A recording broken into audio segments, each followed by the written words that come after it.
Бәріңізге сәлем. Бүгін сіздермен сәбізден жасалған өте дәмді рулет жасаймыз. Сәбізді осылай үкіштен өткізіп аламыз. Үкіштен өткізген сәбізді жақсылап қуырамыз табамызға. Сонда біздің сәбізіміз жұмсарады. Енді біз жұмыртқаның сарысын бөлек, ағын бөлек ажыратып аламыз да. Осы сәбізімізге жұмыртқаның сарысын қосып, жақсылап араластырамыз.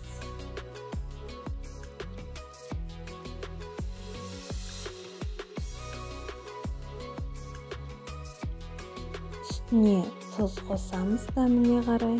Өте ашты болып кетпесін. Жақсылап осылай араластырамыз біркелкі болғанша. Сосын жәнегі біз бөлек қойып қойған жұмыртқаның ағын осылай миксерден өткіземіз. Жұмыртқаның ағы қою болғанша осылай жақсылап миксерлаймыз.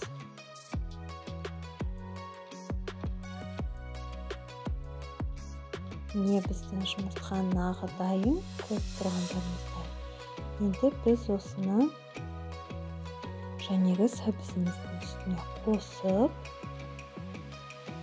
жақсылап араластырамыз.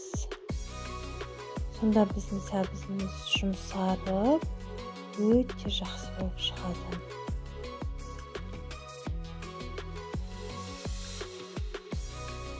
Араластырып болғаннан кейін духовкамызға осылай саламыз.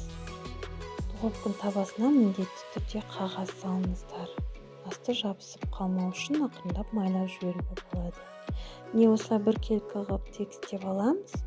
Сосын духовкаға 30 минуттай пісіраміз. Арасына осылай творожный сыр қосып,